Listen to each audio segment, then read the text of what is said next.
जय हिंद साथियों, नमस्कार। एक बार फिर से आप सभी के लिए आ चुकी है यूपीपीसीएल की क्लासेस। दोस्तों, अगर आप यूपीपीसीएल TZ2, यूपीपीसीएल अकाउंटेंट या फिर RO या किसी ऐसे एग्जाम की तैयारी कर रहे हैं जहां पर कंप्यूटर से संबंधित क्वेश्चंस पूछे जाते हैं, तो आपके लिए यह क्लास काफी इंपॉर्टेंट है। यहाँ पर जो क्वेश्चन हम डिस्कस कर रहे हैं वो पूर्णतः यूपीपीसीएल के सिलेबस पर है, मींस ओ लेवल एग्जाम और CCC एग्जाम पर बेस्ड है। तो CCC के स्टूडेंट्स भी इस क्लास को अटेंड करें। साथ ही साथ शाम 7:30 बजे CCC का लक्ष्य बैच चल रहा है, जिसका एकमात्र उद्देश्य आप सभी को CCC एग्जाम में टॉप कराना है। तो उस क्लासेस को भी आप सभी लोग अटेंड करिएगा।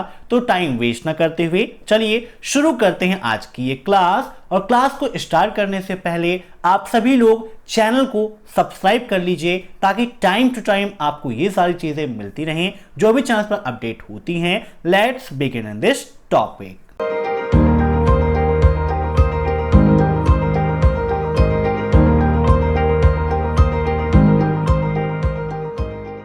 आज का पहला प्रश्न है, फ्लॉपी डिस्क मूल रूप से किसके द्वारा डिजाइन किया गया था?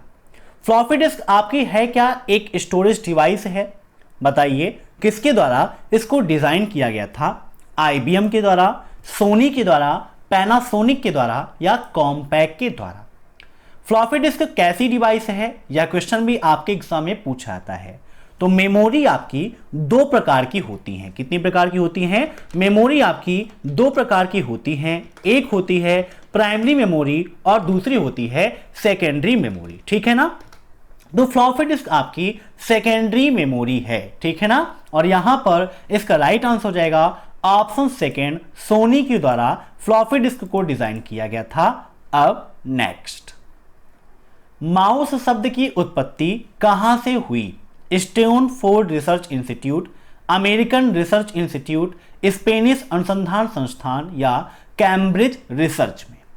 माउस क्या है? आप सभी के एग्जाम में काफी पूछा जाता है, सिंपल सा क्वेश्चन है।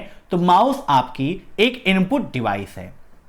एक क्वेश्चन आपके एग्जाम में यह पूछाता है कि सबसे कॉमन पॉइंट करने वाली इनपुट डिवाइस कौन सी है या पॉइंटिंग डिवाइस कौन सी है? तो माउस आपकी सबसे कॉमन पॉइंट करने वाली डिवाइस है। माउस किसका एग्जाम्पल है? तो यह पॉइंटिंग डिवाइस का एग्जाम्पल है। माउस में मुख्यतः दो बटन होती हैं, प्राइमरी और सेकेंडरी। अगर हम स्क्रॉल बटन या सेंटर बटन को भी काउंट करें तो माउस में 3 बटन होती हैं। माउस की लेफ्ट बटन को किस नाम से जानते हैं? यह क्वेश्चन भी आपके एग्जाम में पूछा जाता है। तो माउस की जो लेफ्ट बटन होती है उसको बोलते हैं प्राइमरी बटन, और जो राइट बटन होती है, राइट को हम बोलते हैं सेकेंडरी बटन, ठीक है? इसको भी आप नोट करिएगा। और यहां पर इसका राइट आंसर हो जाएगा स्टैनफोर्ड रिसर्च इंस्टीट्यूट में माउस शब्द की उत्पत्ति हुई थी। माउस का पहला नाम क्या था, या सबसे पहले माउस का जो नामकरण था वो क्या था? तो उसे हम पुक के नाम से जानते थे। किस नाम से? पुक के नाम से। अब नेक्स्ट, इनपुट आउटपुट किसके द्वारा संशोधित किया गया है? The input output is modified by peripheral के द्वारा, मेमोरी के द्वारा, CPU के द्वारा या फिर स्टोरेज के द्वारा? क्वेश्चन को थोड़ा सा समझिए। यहां पर यह कहा गया है कि इनपुट और आउटपुट किसके द्वारा संशोधित किया जाता है। अब आप सभी लोग जानते हैं कि जो भी आप इनपुट देते हैं, कौन लेता है? CPU लेता है, उस पर प्रोसेसिंग करता है और फिर आपको आउटपुट प्रोवाइड करता है। तो इसीलिए इसका राइट आंसर क्या हो जाएगा? ऑप्शन थर्ड, CPU, ठीक है? क्योंकि इनपुट लेता है तो जो भी इनपुट इसे मिलता है उसके अकॉर्डिंग ये काम करता है, प्रोसेसिंग करता है और फिर उसका हमें आउटपुट भी प्रोवाइड करता है। इसीलिए इसका राइट आंसर क्या हो जाएगा? Option third, CPU। CPU का फुल फॉर्म क्या होता है? यह क्वेश्चन भी आपके एग्जाम में पूछा जाता है। तो CPU का फुल फॉर्म होता है सेंट्रल प्रोसेसिंग यूनिट। क्या होता है? Central processing unit. अब नेक्स्ट, इंटरनेट युग की शुरुआत में इलेक्ट्रॉनिक मेल द्वारा भेजे गए संदेश कम थे और इसमें शामिल थे। मीन्स जब इंटरनेट की शुरुआत हुई थी तब ईमेल के द्वारा संदेश कम भेजे जाते थे और इसमें क्या शामिल थे?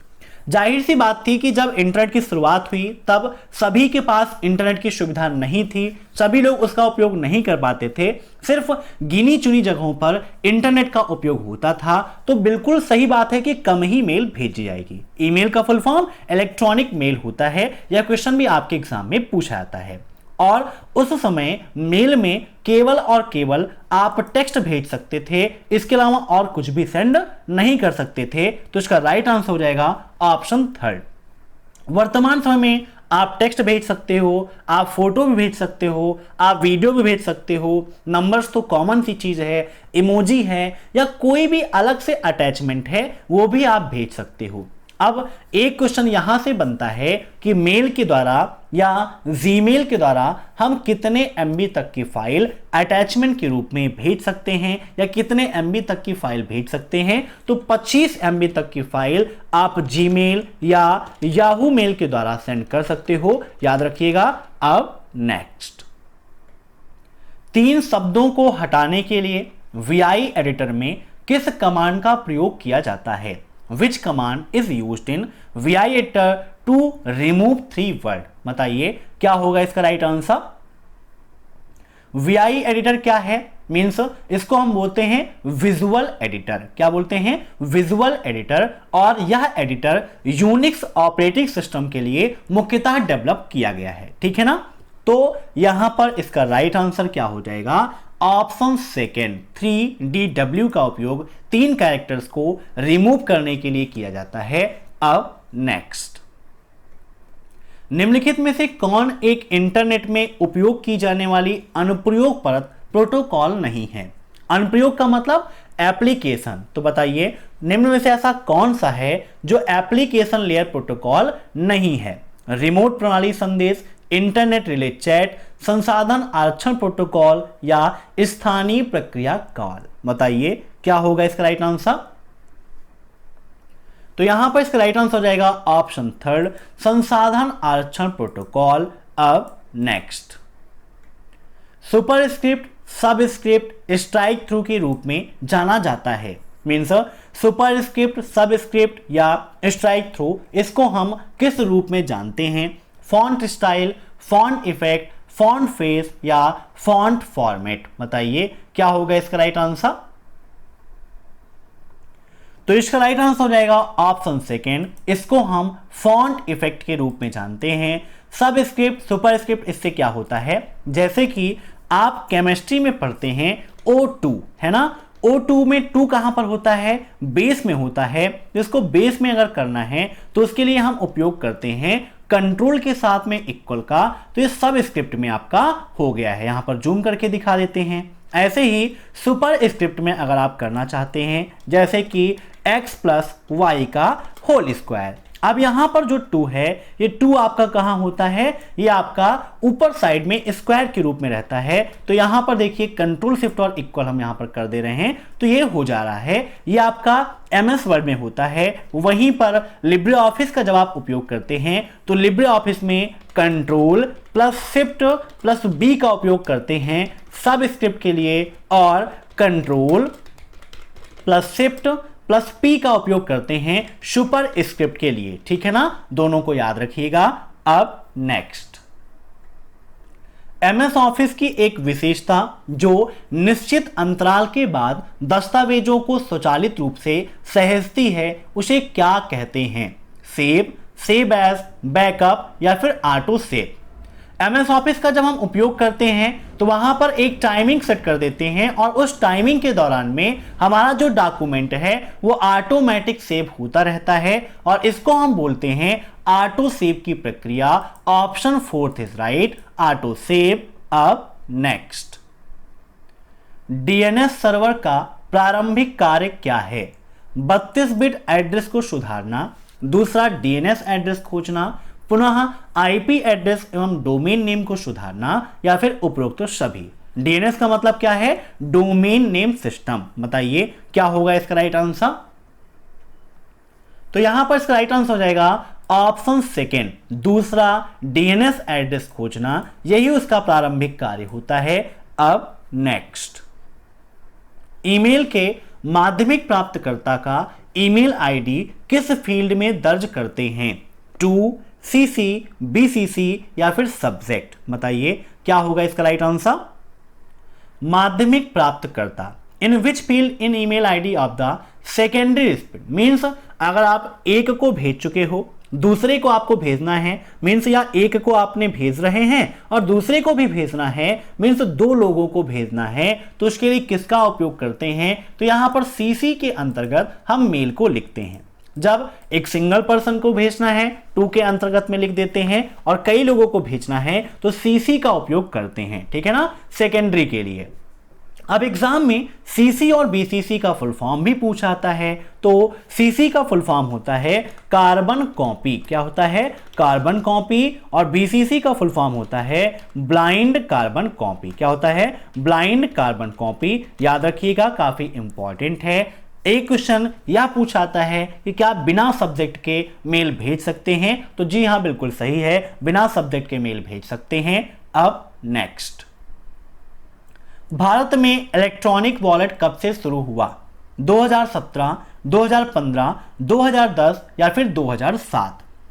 देखिए इलेक्ट्रॉनिक वॉलेट क्या है, जैसे प्रेजेंट टाइम पे आप सभी लोग उपयोग करते हैं पेटीएम का, फोन पे का, गूगल पे का, भीम यूपीआई का, ये सभी क्या है? इलेक्ट्रॉनिक वॉलेट हैं जिनके माध्यम से आप सभी लोग पेमेंट करते हो।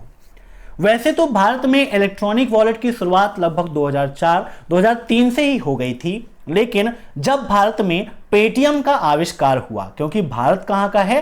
पेटीएम का ही है आपका, तो भारत में पेटीएम के आविष्कार होने से ई वॉलेट के क्षेत्र में एक क्रांति आ गई। मींस लोगों को ई वॉलेट के बारे में अच्छे से पता चला, सुविधाएं काफी अच्छी मिली, इसीलिए भारत में इलेक्ट्रॉनिक वॉलेट की शुरुआत 2010 से मानी जाती है, क्योंकि पेटीएम का आविष्कार 2010 में हुआ।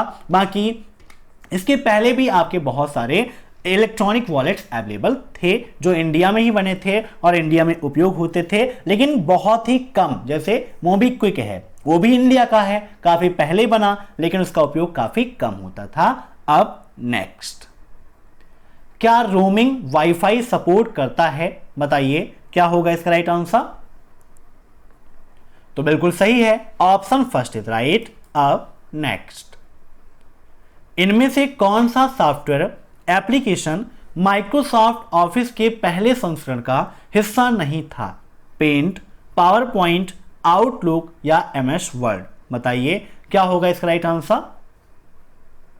वर्तमान समय में आप सभी को पेंट भी मिल जाता है, पावर पॉइंट भी मिल जाता है, आउटलुक भी मिल जाता है, एमएस वर्ड मिल जाता है, लेकिन जब पहला संस्करण रिलीज हुआ था तो वहां पर आउटलुक आपका नहीं दिया गया था। आप पेंट, पावर पॉइंट, वर्ड इनका उपयोग करते थे। आउटलुक का उपयोग हम माइक्रोसॉफ्ट के जरिए या ईमेल, इसका क्लाइंट है, ठीक है ना, ये क्या है? माइक्रोसॉफ्ट ऑफिस का ईमेल क्लाइंट है आउटलुक। अब नेक्स्ट, पॉइंट ऑफ सेल में किस प्रिंटर का उपयोग किया जाता है? डॉट मैट्रिक्स, थर्मल, ए और बी दोनों या फिर laser printer? Point of sale अर्थात पीओएस, है ना, कभी कभी एग्जाम में पूछ लेता है कि पीओएस का फुल फॉर्म क्या है, तो पॉइंट ऑफ सेल होता है। इसका राइट आंसर ऑप्शन थर्ड, ए और बी दोनों में, क्योंकि डॉट मैट्रिक्स और थर्मल दोनों का उपयोग होता है। अब नेक्स्ट, मीडिया एक्सेस कंट्रोल में निम्नलिखित में से किसका उपयोग नहीं किया जाता? Ethernet, digital subscriber line, fibre distributed data interface, packet switching? बताइए क्या होगा इसका right answer? Media access control. अब एग्जाम में मैक का फुल फॉर्म भी पूछ लेता है कि मैक का फुल फॉर्म क्या है, तो इसका फुल फॉर्म होता है मीडिया एक्सेस कंट्रोल। तो यहां पर इसका राइट आंसर हो जाएगा ऑप्शन 4 पैकेट स्विचिंग का। अब नेक्स्ट, हमारे द्वारा उपयोग किए जाने वाले दस्तावेज में किसी विशिष्ट स्थान पर जाने के लिए किसका उपयोग करते हैं? Table of content, bookmark, hypertext या मैक्रोज का? तो डॉक्यूमेंट में जैसे आप किताब कोई पढ़ते हैं, वहां पर कोई टॉपिक आपका फिनिश हो चुका है, उसके आगे आपको बाद में पढ़ना है, आप मार्क कर देते हैं, है ना, फोल्ड कर देते हैं। वैसे ही डॉक्यूमेंट में किसी चीज को याद रखने के लिए या विशिष्ट स्थान पर जाने के लिए बुकमार्क का उपयोग करते हैं। Option second is right. अब नेक्स्ट, भारत में कुल कितने बैंक शिफ्ट कोड के साथ लिंक हैं? 120, 151, 107 या 110? बताइए क्या होगा इसका राइट आंसर। शिफ्ट कोड का उपयोग क्या है? तो इंटरनेशनल मनी ट्रांजैक्शन के लिए शिफ्ट कोड का उपयोग किया जाता है और भारत में ऐसे 107 बैंक हैं जो शिफ्ट कोड के साथ लिंक हैं। अब नेक्स्ट, निम्नलिखित में से कौन सी वेबसाइट का प्रकार सुंदर एनिमेशन बनाने के लिए किया जाता है? Which are the following website type is use to create beautiful animation? Dynamic, e commerce, static या फिर फ्लैश? तो इसका राइट आंसर हो जाएगा ऑप्शन 4 फ्लैश। ठीक है, यह वेबसाइट का एक प्रकार है जिसका उपयोग सुंदर एनिमेशन बनाने के लिए करते हैं। अब नेक्स्ट, निम्नलिखित में से किस डिवाइस द्वारा कंप्यूटर नेटवर्क में डेटा पैकेट भेजे जाते हैं? रिपीटर, हब, मॉडेम या फिर राउटर? बताइए क्या होगा इसका राइट आंसर। डाटा पैकेट को कहां से भेजना है, किस प्रकार से गंतव्य तक पहुंचाना है, यह काम करता है राउटर। Option 4 is router. ठीक है, एग्जाम में क्वेश्चन पूछा भी जाता है कि डाटा पैकेट को गंतव्य तक आसानी से पहुंचने की प्रक्रिया को क्या कहते हैं? तो उसे हम राउटिंग कहते हैं। ठीक है ना, यह ये डिसाइड करता है कि डाटा पैकेट को किस रास्ते से हम ले जाएं ताकि वो आसानी से पहुंच जाए और जल्दी से पहुंच जाए। और काम किसका है? राउटर का। रिपीटर, हब, मॉडेम ये सभी क्या हैं? आपकी नेटवर्किंग डिवाइस हैं। अब next, PGP stand for, PGP का फुल फॉर्म क्या है? Pretty good privacy, pay good payment, public goods payment या प्रीटी गुड पेमेंट? बताइए क्या होगा इसका राइट आंसर। तो पीजीपी का फुल फॉर्म होता है pretty good privacy. Option first is right. तो ये थी यूपीपीसीएल के लिए आज की ये क्लास। अगर आपको यह क्लास पसंद आई हो तो क्लास को लाइक कर दीजिए, शेयर कर दीजिए। साथ ही साथ शाम 7:30 बजे आप CCC लक्ष्य बैच को ज्वाइन कीजिएगा।